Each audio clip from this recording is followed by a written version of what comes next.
Hey y'all, welcome to Sharpen, where no matter the candid conversation, we always end up whittling life down to what matters most, and we hope that as you hang out with us, you will be inspired to do the same. My name's Nicole Payne. This is Danielle Perry. This is Lynn Rue, and this is Natara Blount. And today's topic is LOVE. Patient, love, kind, love, sweet, love, kind. Dum, dum, dum. It's a good one. Anyway, we're going to jump right into these here questions, y'all. Okay? And the first question says, finish this statement. My first memorable encounter with love was, fill in the blank. I registered this as love because, fill in the blank. Well, when I read that question, my first thought was this guy that I dated in high school. And I don't know if it was love looking back. It might have just been very, very deep infatuation. It could have been love. I don't know. But we were together for 4 years, like pretty much all throughout high school. Wow. And That's y'all long know for this? young people. Girl, that's serious. That's serious. I don't know. I was that kind of person though. Like in middle school, I dated a guy for like 9 months. I was just that. In kind of middle person. school? In middle school. Wow. Yes. So I didn't have a lot of boyfriends growing up, but when I did, we were together for like a long time. Okay. So, Be committed. I like so that. yeah, I mean that was just my first thought, and I think a part of your question was, why did you think it was love or something like that? Because we said we loved each other. I mean the feelings were strong,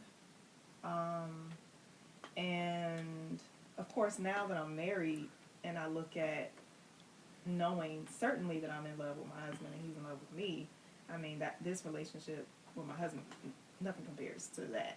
So that's why I say when I look back, was it really love or was it just that kind of puppy love that people say? You know, like that puppy love when you're young. But yeah, we had strong feelings for each other. We knew each other's families. So that was just my first thought. I just thought it was love because we had strong feelings for each other. We were committed to each other. So. Wow. Yeah. I don't know that. Y'all were the same grade level? He was a year older than me. We went to different high Oh. schools. So it was actually kind of a long distance relationship at that. Well, how often did y'all see each other? Like on the weekends. Yeah. That's commitment. Did y'all go to the same church, or y'all just went to each other's houses and stuff? Or we met at my old church because his cousin attended my church, and we had a youth retreat one year, and he came. So that's how we met, and then from there, you know, we ended up in a relationship eventually, and it's funny because when I think back, my grandma ain't like him, my dad ain't like him. Why? Well, they knew he wasn't the best for me, and they just felt like, in their words, that I guess I could do better. So you know, your parents know, your grandparents know you, right? For me, I was like, well, I like him or I love him, you know.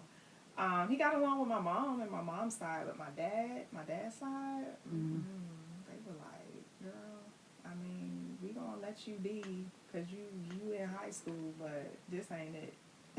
So. All right. Yeah. Well, mine is sort of like, I don't remember it having happened in real time because I was very young, but hearing the stories of it, thinking back on it now, I see love in that. So I thought about my parents having me at very young ages. It's very young. My father they were both in college. And so my dad was 22. My dad was 22 when I was born, 1980. And my mother was 24, maybe going on 25. Okay, Miss Brenda. Good. Yep. And so just thinking about young parents, you know, like young people in college, living their own lives, doing their own thing, and knowing that they're going to have a baby. First, deciding to keep me. Right. Secondly, my dad dropped out of school. He dropped out of college so he could work and support his growing family. So to me, that that speaks love, you know. And then, so my mother, as far as I understand, what she told me, she finished school, but she finished school pregnant and had a baby. And then my dad got the degree that he cut short for me, got that degree 30 whole years later. 30, Probably Wow. that. right? Yes. So that just says to me, you know, wow, I can only imagine being that young, not planning for a child and making those sacrifices to have a child. And though they divorced when I was 5, they still parented me well apart. And, you know, they still remain friends, despite what went on in their own marital relationship. They remain friends, and I never felt like I wasn't loved by either of them. You know, they still sacrificed and parented well apart from each other for me. So that's why that registered as love. I have 2 answers. So because, you know, you could look at it 2 ways. You can look at it when you felt loved, or as looking back, like you said, like you didn't know that as a kid. Right. So I have 2 answers. So the first one is I have 3 sisters, and that was just like a big old circle of love. And we weren't affectionate, but we were always with each other. And my older sister was like, there was a 5-year gap between her and the next sister. So her not as much, because she became a teenager before we were still nappy-headed and farting, and she was a teenager. So, you know, that was just like, yo, get away from me, please. Right, It's I don't have embarrassing time me. for Go in you the room, or- don't come out.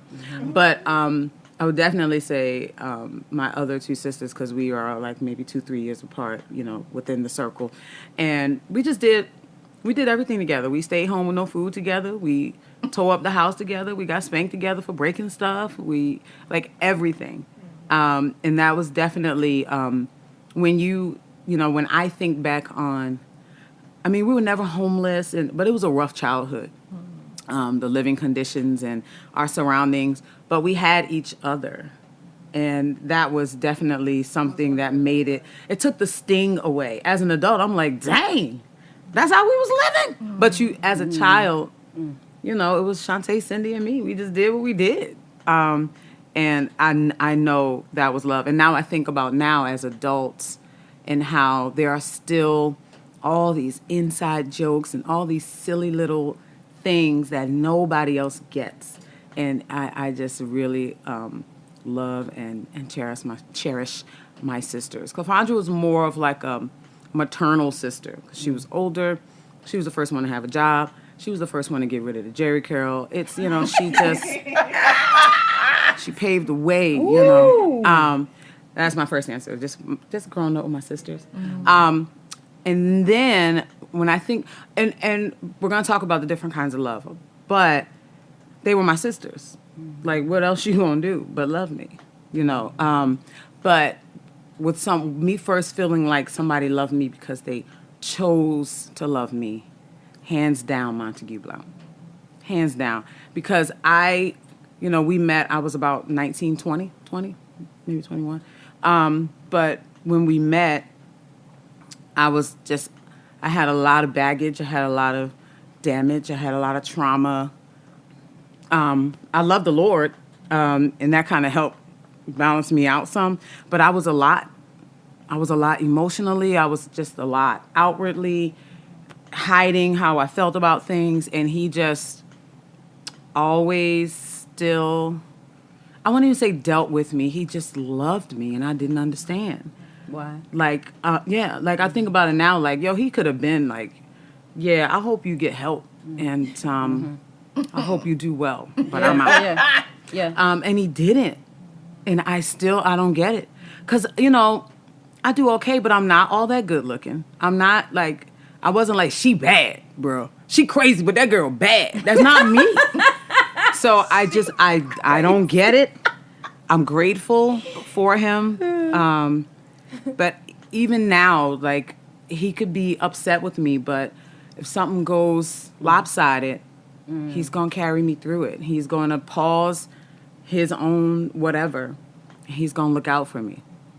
And because he chooses to. Yep. He does not have to eat. I know we're married, but still, we know the world we live in. He ain't got to stay. Right. He does not have to. And he's not staying and like we're all living these separate agendas. Like he is for me. And that he is the first. And now looking back, I see other examples, but he was the first person that showed me like, you know, someone can love you because they just you're lovable. And that I got from Montague. Shout out to my man. He all right. Absolutely. Yeah, he's something else. Beautiful. So when we were last night, when I was like looking over the questions and everything, honestly, like the first thing about love that popped into my mind was Justin. Yeah, Justin's my dude.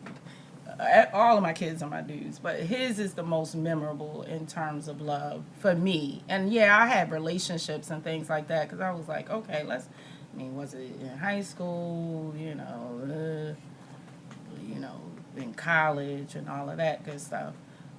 But it really was Justin. Like, when did I first know that? And the reason why I say that is because me finding out that I was pregnant with Justin was not the best situation. And you all know that. It wasn't the best situation for me to be in at all. But I couldn't bring myself to have an abortion either. And I was like, God, look, you gonna have to do something about this. And he didn't. He did not. And I remember the first sonogram visit, and they could not find Justin's heartbeat. And I know that I had been praying and like, God, okay, come on, like, you take this baby away. But I wasn't prepared that if he was going to do that, Right. I wasn't prepared, like, if he actually really did do that. And they could not find Justin's heartbeat for, it seemed like forever. It probably was just a couple of seconds, but it seemed like forever. They could not find it. And I was so scared at that point.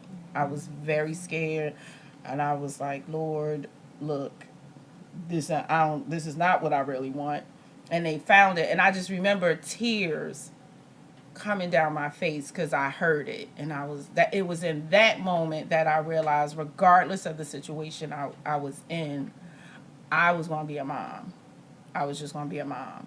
And I was going to have to sacrifice. I was going to have to walk through the shame, even if the fact that I was going to have to do this by myself, that I was just like, it's just going to be me and this baby.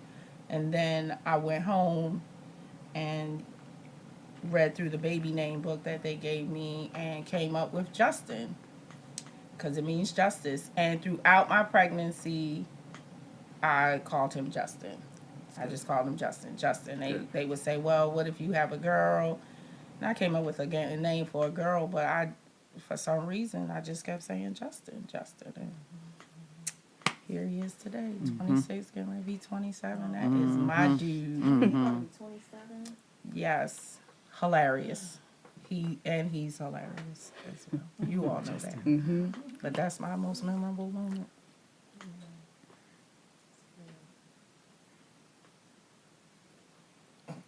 I was thinking if I had a follow-up question. For Jay? About Jay? Yeah. Yeah, he's... Because that is your most memorable moment, but why did you register that as love? Was that your love for him? Yeah. And why? The love for him, what it was going to take to sacrifice to, you know, to bring him into the world. I knew it was going to be a lot. I knew it was going to be a lot. I wasn't always prepared for what the lots of it, a lot of it. But just the sacrifice that it was going to take, and that you got to push past how you feel about the situation. What's going to come along with all of this? Yeah. Yeah. And just do it, and do it, Yeah. and ask God for strength to Right. do it. Because my relationship with God at that time wasn't stable. It really wasn't. It wasn't stable. But looking back on it, I think with Justin, the birth of Justin, that was like that path that started me on the stability that I now have in knowing who God is. But yeah, just the sacrifice of it all. Yeah. And that's what we're hearing surface, you know, regarding what love requires, sacrifice. It does. I watched a podcast by a man named Tim Roth. It's called The Basement. And he was saying one time, when we get married, we don't say yes to everything we know about the person. Or we don't only say yes to everything we know about the person. We're also saying yes to everything we don't know yet that's going to come up, that's going to surface. And to me, that rings, you better be ready to sacrifice, because there's a lot you don't know that you're saying yes to. Right. Yeah. Love. Okay. Yep. Number 2, what's hard about love and why? And what's great about love and why? Those are both in number 2. What's hard about love is dying of yourself, but still loving anyway. Because even with the people that we love the most, our spouses, children, our parents, different people, it don't mean that it's easy to love all the time. It doesn't mean that loving those people is always easy. Because most times the people that you love the hardest, you're challenged with the most. And so you have to still press at times to love even those people that you love the most, those people that are most near and dear to your heart. So I think it's selflessness and just not being selfish when it comes to love that can be very hard. And what was the other part? What's easy? What's great about it? What's great about it? I mean, love is great. Like, God is love. And the fact that we are made in His image, there's a part of us that naturally just want to love, whether we know it or not, or whether we try not to love. Like, a part of us, because we are of God's nature, a part of us needs to love, I believe. And when we actually do, you know, portray that love, and then we receive that love, it feels wonderful. Yeah. Whether it's, and I know we're going to get into it, that agape love, the, you know, all those different forms of love when it comes to, you know, the type of love that you have for your spouse, the type of love that you have for your children, the type of love that you have for a friend, all of those different types of love, they mean so much to us as people, as humans. Yeah. You know, and so I think giving love is wonderful, and I think receiving love is wonderful as well. It just does something to you, you know, it does something to your heart, it does something to your mind. And I don't think we can live without love. Right. What would be the point? Right. Not abundantly. Yeah. What would be the point? And, you know, we're living in these last days where the love for many is growing cold, right? So it's like, God help us. Right. As these days continue, because love is growing cold. Right. Because people are just, they're not going to want to really live for anything. Right. You know, I think Yep. love helps us to live. Mm. Yep. ma'am. So, Yeah. Like, how are you functioning yeah. Right. if your heart is cold, technically? You know, you don't have a lifeline. Right. Yep. Yeah. The hardest and what's hard about it and what's great about it, yes. Yep. I think the hard part is when it kind of stems off what Danielle was saying. It's like the people that we love the most are the ones who have the most pull on our hearts. So when it is challenged, it gets really, really hard. Some of my worst days are when my husband and I aren't really talking. Yep. And we're not cold. We've never been like, just walk past each other like we don't know each other. We'll be like, yeah, you want me making lunch? All right, I got your lunch or whatever. But we're not talking. We ain't feeling each other. And it's like yesterday was that kind of day. Well, yeah, yesterday was that kind of day at first. And I just can't do it. Right.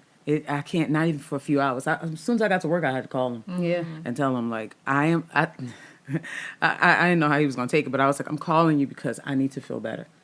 And the only way I can do that is if I just call you and, check on you and just try to break the cycle of, you ain't saying nothing to me, I ain't saying nothing to you, bro. What you talking about? Yep. It's pride, real. it's stubborn, it's uncomfortable, childish. Yes. and but when that love is challenged, or when you're so even with our children, if we have children, you get frustrated with them, and then you just feel so, you say something to them, they're mad, and they storm, they're crying, and you're like, all right, you be all right, go upstairs though, for real, and like, but you feel Yes. like they were dead wrong, but Yeah. I don't want them like that, and I don't Yep. want to feel that way. Yep. So you go up there and you hold them, and they don't hold you back, and it's okay. They shoulders be Just like be like, this. I was Maybe just you be thinking trying to that. And he's standing up there like this. I ain't fucking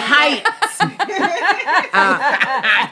So I think That's Christian. with anybody. all them children. The girl. people, the ones that are closest to our heart, the friends that we're the tightest with, if you go time, but like, tag, I ain't called so-and-so in like 3 or 4 days. Let me call and check, it's this uncomfortable feeling that I get when I feel like I'm not doing what I'm supposed to do with regards to loving this person, or just that this person is being challenging, but I still love them, and I just want us to be good. I feel like Yes. that's Just want us the to be the, good. the tricky part Yeah. about love. Yeah. The great part, I agree, Danny. It just fills you. I was reading about, I forget what it's called. One of y'all probably know it, but when you how people feel about little puppies. You ever like look at a picture of a cute little kitty or you're like, oh, it's like there's this hormone that's released when you look in the eyes. And, or Dopamine? endorphins. I think. But this morning, I was getting ready, and we have to get Joshua up because he has twigs or whatever. And but Joshua was salty because he didn't feel like getting up yet, and yada yada. And I didn't know he was in the bathroom. He was like sitting on the edge of the tub, lamenting why he had to be up. And when I walked in, dead up. It's a process. When I walked in, he looked up at me like this. He was mad, but he was just so cute. cute. I was like, oh, I know you're mad, but I'm just gonna come over here and give you a couple kisses because I'm just so happy to see you. It's like when I see my kids at the end of the school day, it's like I haven't seen them in years. And my face lights up every time, unless a teacher called me and I got some news where I'm looking at, I'm like, I was talking to Miss So-and-so. But other than that, I'm like, hey, how y'all doing? Hey. Or even when in the morning we're in 2 different buildings and the boys have to go to the other building, so they give me a hug and I'm sad. And I'm like, all right, I'll see you at the end of the day. But, those kind of feelings where you love somebody that you're away from them for a few hours and you miss them. And you've seen them a few hours ago, but when you see them, you're so happy to, it uplifts, That's why sometimes my husband's like, Natara, you need to get away. I'm like, from y'all? No, I'm good. Like, y'all getting on my nerves, but I'm not the one to be like, I need a week away. Yeah. You coming with me? Yeah. I mean, you could get away. Yeah, yeah. I just, I know that it is not good for man to be alone. And it doesn't have to be marriage. It doesn't have to be children. And we'll get into that when we start talking about the different kinds of love. But we're just not meant to be alone. And it gives us a fraction of what God feels for us, because we can't love like He can. We can read about it, we can sing about it, we can feel like we're doing it, but we can't love like He can. We just can't. Because there are certain things I'll be like, bro, I don't ever want to see your face again. Ever. And I felt that way about people. Like I'll be good, never seeing you again, never hearing your voice again. And it just kind of gives us a fraction of the love that He has for us, because it's a commandment. We need to love our neighbors, and in some cases that's easy to do, and in some cases it's hard to do. Right. But we're made to do that. Right. He's not going to command us of something that we're not capable and made to do. And I know that there's peace in obedience, and if we obey God and we love the way He's telling us to, we'll feel the benefit of that love too. Right. Right. That's right. You spoke about both you and Netara and Danny's basically talking about on the receiving end of love, how that just feels so good, how it fulfills a core part of us. And I was thinking about this morning, even before we started, and in 1 Corinthians, where it talks all about love up and down the whole chapter. But this is the New Living Translation. Around verse 12, it says, "Now we see things imperfectly, like puzzling reflections in a mirror, but then we will see everything with perfect clarity. All that I know now is partial and incomplete," which is true of us now. "But then I will know everything completely when that day of perfection or completion comes, just as God now knows me completely." So we don't fully know, but we are fully known. Torn Wells song, fully known by God, to be loved, fully known, and loved by you, right? We don't know completely or fully, but we are fully known. And that's because there is a God over all who knows us, who made us, who knows all fully. And even when the relationships, the earthly relationships that we have are challenged and are strained, and we feel that, I just want to be good with you, right? We always have the opportunity to be good with God because He fully knows us anyway. That's why He's the safest space ever. Yep. I was thinking about that yesterday. When people deal with anxiety, they feel unsafe, right? But when you have God, you carry a safe space with you. And being aware of that is the trick, is the key, is the piece where the key turns in the lock and opens the door. So that love piece, that being fully known, as we, as people can fully know us and as we can fully know people, that's like the sweet spot. That's how we were made by God who knows us fully. Yep. So that just came to me. I think the hardest part of love is the vulnerability piece. Because you have to put yourself out there in the thoughts or in the hope that whomever you're giving yourself to, whether it be your friends, whether it be your spouse, and in some cases even your parents, you're hoping that that person will not mismanage you. Yep. And that can be challenging. It can be scary, especially when we're all flawed and they have mismanaged you to some degree. And now you have to you have to walk in a space of forgiveness and then say, okay, I'm going to put myself back out here, even if it's that person, and then it becomes a choice at that point, like Natira said, I don't ever have to see your face again. Okay, so that relationship is resolved, it's done, we're over with it. But you then still have to put yourself back out there at some point to say, okay, I'm getting back out here, I'm walking in this, and then now here's another person that's coming along, and I have to trust again that you're not going to mismanage me. And if I give you another opportunity, if I do forgive you, let's say with our spouses or even with our kids, that, okay, I'm going to give you another opportunity, and I'm going to hope that in this aspect moving forward, we've all learned from this situation, and you're not going to mismanage me again. You see what I'm saying? So I think it's the vulnerability piece. And even with God, you know, when we're coming to Christ as well, even though he's perfect, he loves us, there's still moments where he drops us in situations that's like, yeah, I don't like this methodology you're using to bring about your glory, Lord. Okay. Really? I'm not liking it. I don't like this methodology. I don't like this methodology you got going on here. Bring about your glory, Lord. However, you know, you got to trust. You have to be vulnerable that he knows what he's doing. Right. Even in the end, and that it's going to somehow work itself out, that through it, somebody's going to see how you walked through this moment, and they're going to come to Christ, because our lives are not our own anyway. Yeah. It's all for us to give God glory, but it's also for others to see, hey, okay, Nick went through that and she managed that. And Natira came out of this, you know, me and Natira came out of this impoverished childhood that was kind of crazy. Oh, and they still love the Lord, you know, and they're still giving him glory. And Natira's singing her heart out, taking us up in the third every Sunday, you know, like, you know, Danny was in a 4-year relationship and it didn't work out. Everybody saw it, but you know, she didn't at the time. However, and then she moved on. And then she moved, you know, and then now she's married. And then now she's married, you know, okay, here, you know, here comes Jared, and, you know, he's pouring his heart out, and, you know, you like, okay, let me see if this brother right. I don't know. You know what I'm saying? So it's a vulnerable piece.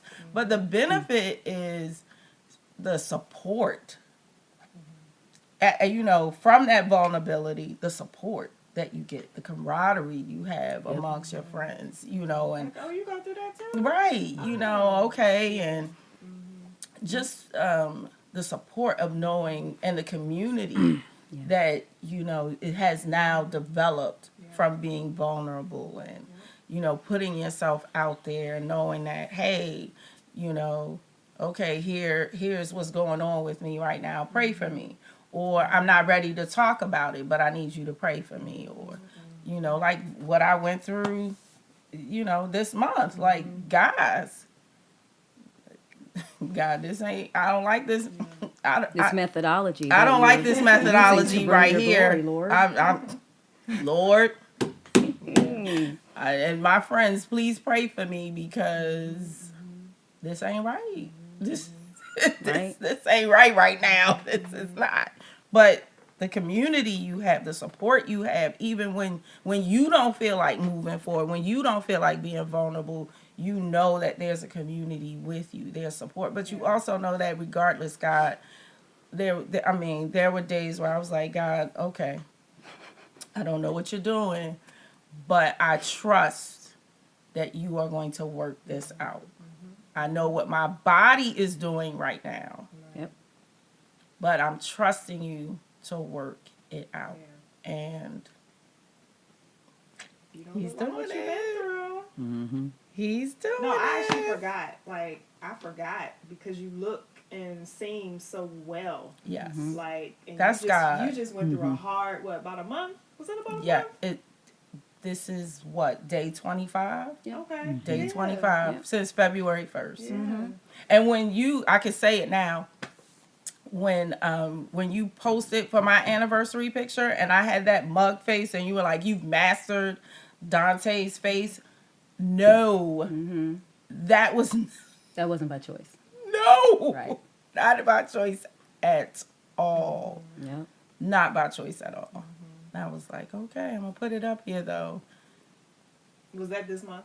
That was this month. That was this month. For our anniversary. Yeah. Okay. That was our anniversary picture this year. Couldn't smile. Dang. Couldn't smile. I wanted to put back on social media, Nick, my lip is on the lean. I think I completely, but that's like what Danny was saying. I completely forgot. My lip is on the lean, Nick. My lip is on the lean. The smile is crooked, but look at me now. Oh yeah, like I've really forgot. Good Yeah. stuff. Praise Yes. God. Good stuff. So yeah, Huh. the benefits. That's the benefit.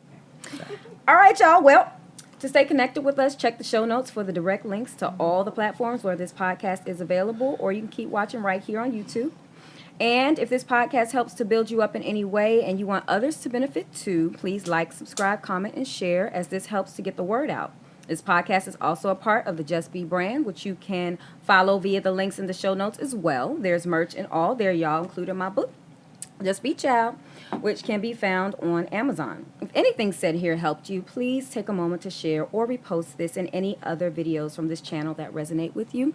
We thank y'all so much for being here with us today at Sharpen, where no matter the candid conversation, we always whittle life down to what matters most. And we hope that today, as you hung with us, you were inspired to do the same. We'll see y'all next time. Bye.